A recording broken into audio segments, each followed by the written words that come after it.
During high-quality adult CPR performed by a single rescuer, which action most directly minimizes interruptions in coronary perfusion pressure? A. Switching compressors every 5 minutes. B. Pausing compressions to check for breathing every cycle. C. Maintaining continuous compressions at correct depth and rate. D. Delivering 2 ventilations after every compression cycle. Answer: C. Coronary perfusion pressure is generated during chest compressions and rapidly falls when compressions stop.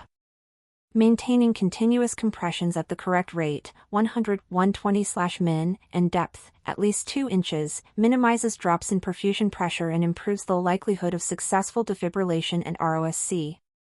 Interruptions, even brief ones, significantly reduce blood flow to the heart and brain. A rescuer begins CPR on an unresponsive adult and notices the chest does not rise with ventilations despite proper head tilt, chin lift. What is the most appropriate immediate action? A. Increase ventilation force. B. Resume compressions and reassess airway after 30 compressions. C. Stop CPR and attempt blind finger sweep. D. Switch to compression-only CPR permanently. Answer: B. If chest rise is absent, the airway may not be adequately opened or may be obstructed. The correct response is to immediately resume compressions and reassess airway positioning before attempting ventilations again. Blind finger sweeps are contraindicated, and increasing force can worsen gastric inflation. Continuous reassessment without delaying compressions is essential. Which physiological change most strongly indicates effective chest compressions during adult CPR?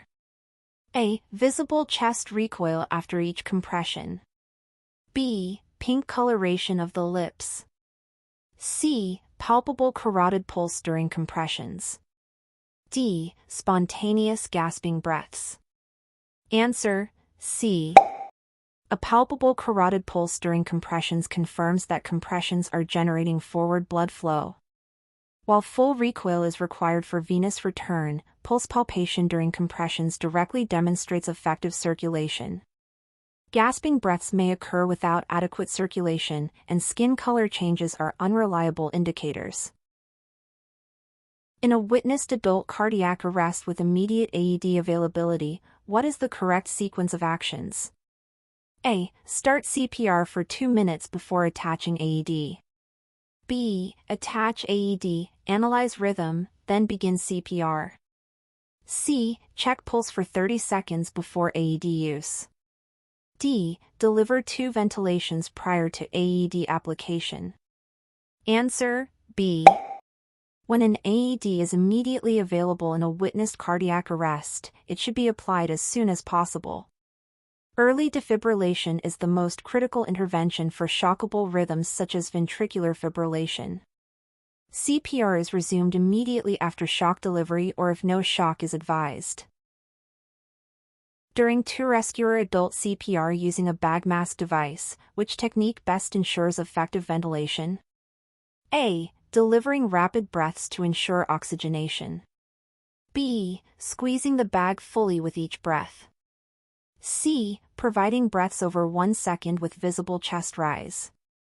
D. Ventilating after every 15 compressions. Answer: C. Ventilation should be delivered over approximately 1 second with enough volume to cause visible chest rise. Overventilation increases intrathoracic pressure, reduces venous return, and lowers cardiac output during CPR.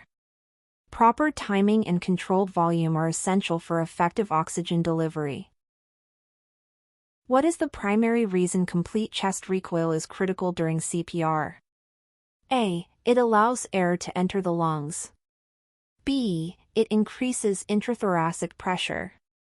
C. It permits venous blood to return to the heart. D. It reduces rescuer fatigue. Answer: C. Complete chest recoil creates negative intrathoracic pressure, allowing venous blood to return to the heart. Without full recoil, preload is reduced, leading to diminished cardiac output during subsequent compressions. Recoil is as vital as compression depth in high-quality CPR. A rescuer notices increasing difficulty ventilating a patient during CPR. The abdomen appears distended. What is the most likely cause? A. Inadequate oxygen concentration. B. Excessive ventilation volume or rate. C. Airway collapse from chest compressions. D. Poor circulation from shallow compressions. Answer: B. Gastric distension during CPR is most commonly caused by excessive ventilation volume or rapid delivery of breaths. This forces air into the stomach, increasing aspiration risk and reducing lung compliance. Proper ventilation technique helps prevent this complication. Which statement best describes agonal respirations during cardiac arrest? A. They indicate effective spontaneous breathing. B. They require immediate rescue breaths only. C. They are normal and do not require intervention. D. They are ineffective gasps requiring immediate CPR. Answer: D. Agonal respirations are irregular, gasping breaths that do not provide adequate oxygenation. They are common in early cardiac arrest and should not be mistaken for normal breathing. Immediate CPR must be initiated despite their presence. When performing CPR on an adult with a suspected opioid overdose, what modification is most appropriate? A. Delay CPR until naloxone is administered. B. Focus on ventilations while maintaining compressions. C. Perform compression-only CPR exclusively. D. Avoid rescue breaths entirely. Answer: B. Opioid overdoses primarily cause respiratory failure. In cardiac arrest or severe respiratory compromise, ventilations are essential along with compressions. Naloxone should not delay life-saving CPR. Adequate oxygenation improves survival in opioid-related emergencies. What is the recommended compression depth for adult CPR according to updated guidelines? A. At least 1.5 inches. B. Exactly 2 inches. C. At least 2 inches but not more than 2.4 inches. D. As deep as possible without causing injury. Answer: C. Adult chest compressions should be at least 2 inches, 5 centimeters, deep but not exceed 2.4 inches, 6 centimeters. This range maximizes blood flow while minimizing injury risk.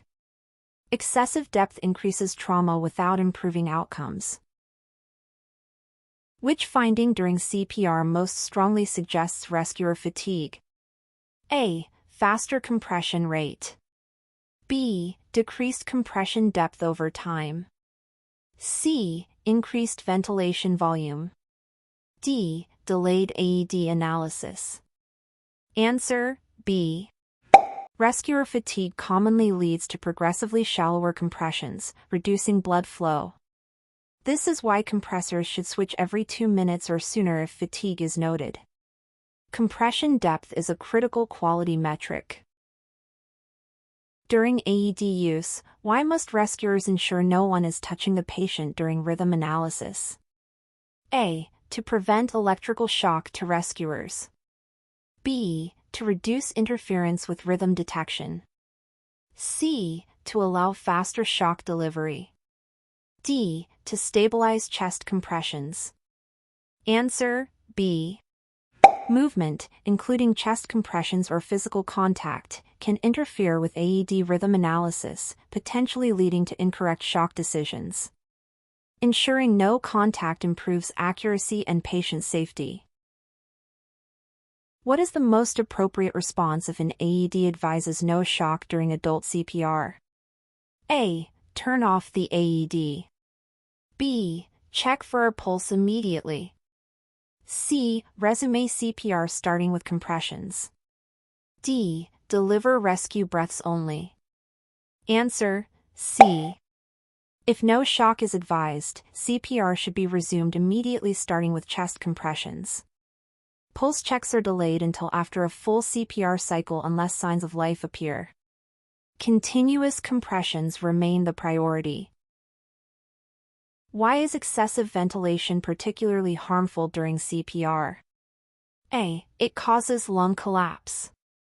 B. It reduces oxygen concentration. C. It decreases venous return and cardiac output. D. It increases chest compression depth. Answer: C. Excessive ventilation raises intrathoracic pressure, which impairs venous return to the heart. This reduces preload and lowers cardiac output during compressions, significantly decreasing CPR effectiveness. Which factor most influences successful defibrillation outcomes? A. Number of ventilations delivered. B. Compression depth prior to shock. C. Patient age. D. Rescuer strength. Answer: B. Effective chest compressions prior to defibrillation increase myocardial perfusion and oxygenation, improving the likelihood that a shock will restore a viable rhythm. High-quality CPR before and after shocks is critical. What is the correct compression-to-ventilation ratio for adult CPR without an advanced airway? A. 15:2. B. Continuous compressions with breaths every 6 seconds. C. 20:2. D. 30:2. Answer: D. For adults without an advanced airway, the correct ratio is 30 compressions to 2 breaths. This ratio balances circulation and oxygenation while minimizing interruptions in compressions. Which sign most reliably indicates return of spontaneous circulation, ROSC? A. Sudden gasping breaths. B. Palpable pulse without compressions. C. Improved skin color. D. Pupillary constriction. Answer: B. A palpable pulse without chest compressions confirms ROSC. Other signs may be misleading or delayed. Pulse assessment remains the definitive indicator when performed correctly. When should rescuer switch roles during two-rescuer CPR? A. Every minute. B. Every 5 cycles. C. Every 2 minutes or sooner if fatigued. D. Only when AED arrives. Answer: C. Switching compressors every 2 minutes helps maintain compression quality and prevents fatigue-related decline. Transitions should be quick to minimize interruptions. Which action best reduces hands-off time during CPR? A. Prolonged pulse checks. B. Early intubation. C. Coordinated role switching. D. Frequent ventilation pauses. Answer: C. Coordinated role switching with minimal interruption ensures continuous compressions. Hands-off time directly reduces survival, so efficiency and teamwork are essential during resuscitation. Why should pulse checks during CPR be limited to no more than 10 seconds? A. To minimize interruption of compressions. B. To prevent AED malfunction. C. To reduce rescuer stress. D. To allow airway reassessment. Answer: A. Extended pulse checks unnecessarily interrupt chest compressions, reducing blood flow to vital organs. Limiting checks to 10 seconds or less preserves CPR quality and improves survival outcomes. During adult CPR with an advanced airway in place, which ventilation strategy is correct? A. Provide 1 breath every 6 seconds without pausing compressions. B. Pause compressions for ventilations every 15 compressions. C. Deliver 2 breaths after every 30 compressions. D. Ventilate rapidly to maintain oxygen saturation. Answer: A. Once an advanced airway is placed, chest compressions become continuous at a rate of 100 to 120 per minute, and ventilations are delivered asynchronously at 1 breath every 6 seconds. Pausing compressions is no longer required and would reduce coronary and cerebral perfusion. What is the most significant risk of failing to allow full chest recoil during CPR? A. Rib fractures. B. Reduced ventilation efficiency. C. Decreased venous return to the heart. D. Delayed AED shock delivery. Answer: C. Incomplete recoil prevents negative intrathoracic pressure from forming, which limits venous blood return to the heart. This reduces preload and overall cardiac output during compressions, significantly decreasing CPR effectiveness. A rescuer observes that compressions are being delivered faster than 120 per minute. What is the most appropriate correction? A. Increase compression depth. B. Slow the compression rate to the recommended range. C. Pause compressions to reassess pulse. D. Switch immediately to ventilations. Answer: B. Compression rates above 120 per minute often reduce depth and recoil, compromising blood flow. Slowing the rate while maintaining proper depth optimizes perfusion and improves outcomes. Why is early defibrillation critical in ventricular fibrillation cardiac arrest? A. It restores normal breathing. B. It prevents airway obstruction. C. It interrupts chaotic electrical activity. D. It improves ventilation efficiency. Answer: C. Ventricular fibrillation is caused by disorganized electrical impulses. Defibrillation delivers a controlled electrical shock that halts this chaos, allowing the heart's natural pacemaker to potentially restore our perfusing rhythm. Which factor most directly reduces survival during prolonged resuscitation efforts? A. Use of barrier devices. B. Excessive hands-off time. C. Rotating rescuers. D. Early AED application. Answer: B. Hands-off time refers to any interruption in chest compressions. Each pause rapidly decreases coronary perfusion pressure, making ROSC less likely. Minimizing interruptions is one of the strongest predictors of survival. When performing CPR on a pregnant patient in cardiac arrest, which adjustment is most important? A. Increase compression depth. B. Position hands higher on the sternum. C. Manually displace the uterus to the left. D. Avoid ventilations. Answer: C. Left uterine displacement relieves aortocaval compression caused by the gravid uterus, improving venous return and cardiac output during CPR. Without this adjustment, compressions may be significantly less effective.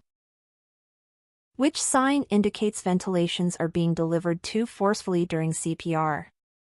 A. Chest rises visibly. B. Audible air movement. C. Gastric distension. D. Improved oxygen saturation. Answer: C. Gastric distension suggests air is entering the stomach due to excessive ventilation volume or pressure. This increases aspiration risk and reduces lung compliance, impairing effective ventilation. What is the primary purpose of using a backboard during CPR on a bed? A. Provide a firm surface for compressions. B. Prevent spinal movement. C. Improve rescuer comfort. D. Increase ventilation efficiency. Answer: A. A firm surface allows force from compressions to be transmitted effectively to the chest rather than absorbed by a soft mattress. This improves compression depth and overall circulation. Which rhythm is most likely to benefit from immediate defibrillation? A. Ventricular fibrillation. B. Pulseless electrical activity. C. Asystole. D. Sinus bradycardia. Answer: A. Ventricular fibrillation is a shockable rhythm characterized by chaotic electrical activity. Defibrillation is the definitive treatment. Asystole and PA are non-shockable and require high-quality CPR and medications. Why should excessive oxygen delivery be avoided after ROSC?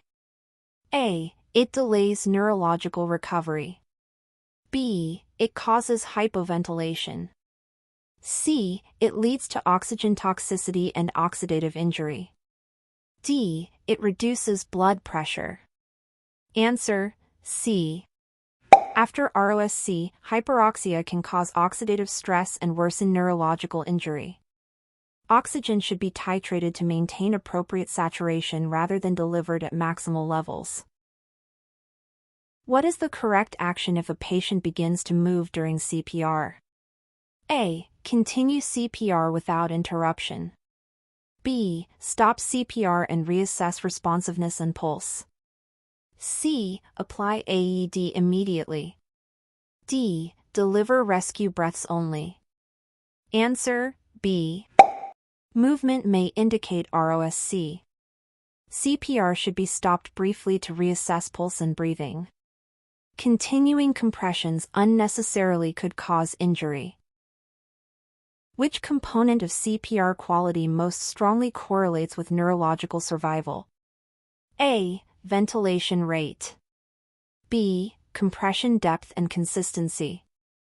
C. AED voice prompts. D. Oxygen concentration.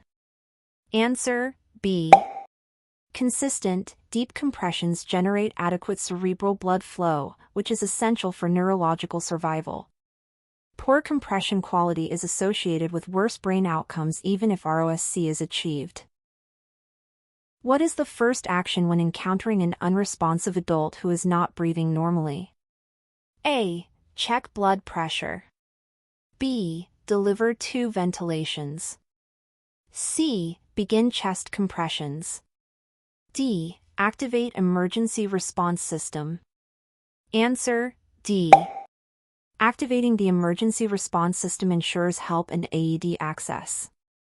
This step occurs immediately after confirming unresponsiveness and abnormal breathing. Which practice helps maintain correct hand placement during adult CPR? A. Placing hands over the xiphoid process. B. Centering hands on the lower half of the sternum. C. Compressing over the left chest. D. Adjusting hands with each compression. Answer: B. Hands should be placed on the lower half of the sternum to maximize effectiveness and reduce injury risk. Incorrect placement reduces compression efficiency. Why should rescuers avoid leaning on the chest between compressions? A. It slows compression rate. B. It increases rescuer fatigue. C. It prevents full chest recoil. D. It causes rib fractures. Answer: C.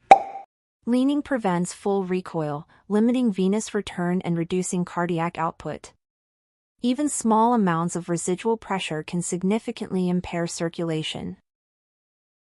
Which scenario requires immediate AED use without delay? A. Unwitnessed collapse with unknown downtime. B. Witnessed sudden collapse with immediate AED access. C. Patient with agonal respirations. D. Suspected respiratory arrest. Answer: B. In witnessed sudden cardiac arrest, early defibrillation provides the highest chance of survival. Delaying AED use reduces shock success. What is the recommended compression rate for adult CPR?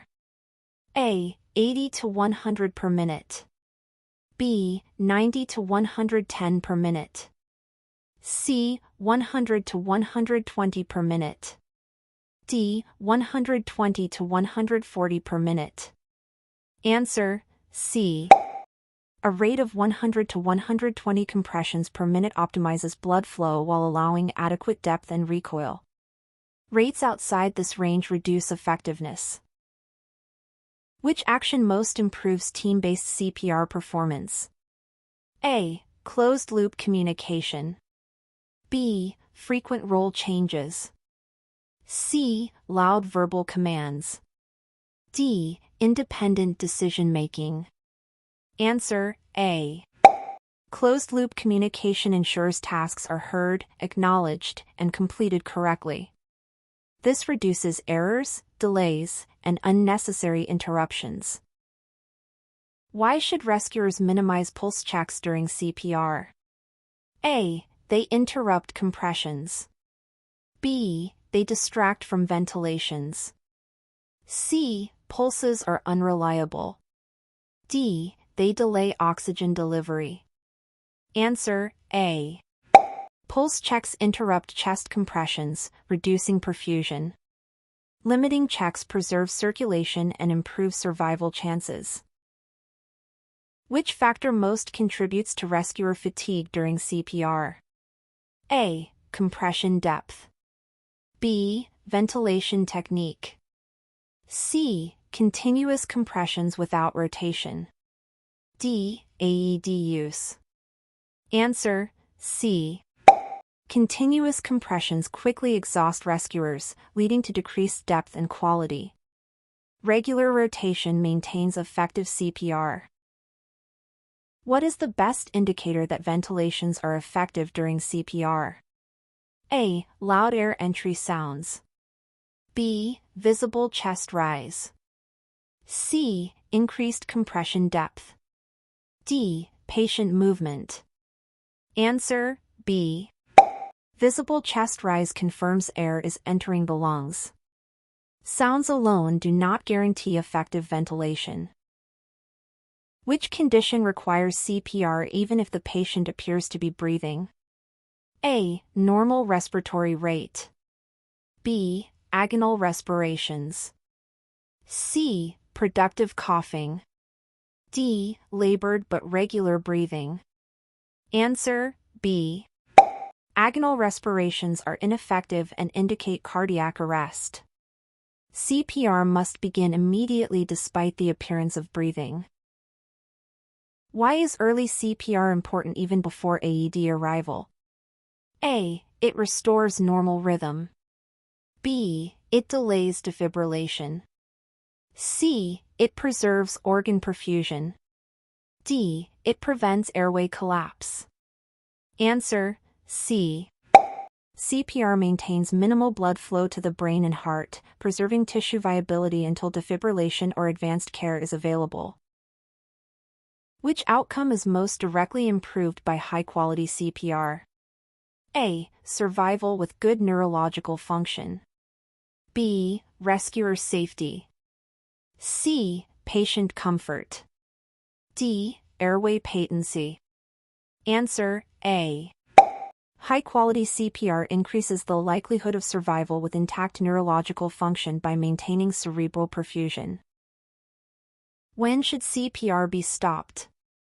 A. When rescuers become tired. B. When AED arrives. C. When signs of life appear or care is transferred. D. After 10 minutes of CPR. Answer C. CPR continues until ROSC, transfer of care, rescuer exhaustion with no replacement, or unsafe conditions. Arbitrary time limits are inappropriate. Which action most reduces delays in shock delivery? A. Prolonged CPR cycles. B. Immediate AED pad placement. C. Checking pulse repeatedly. D. Delivering extra ventilations. Answer B. Early pad placement allows rapid rhythm analysis and shock delivery, minimizing delays that reduce survival. Why is CPR immediately resumed after a shock? A. To stabilize airway. B. To prevent arrhythmias. C. To restore perfusion before rhythm reassessment. D. To improve ventilation. Answer C. After defibrillation, the heart often needs circulation support before organized electrical activity returns. Immediate CPR improves success. Which mistake most commonly reduces CPR effectiveness? A. Incorrect AED pad size. B. Shallow compressions. C. Excessive oxygen use. D. Early EMS activation. Answer, B.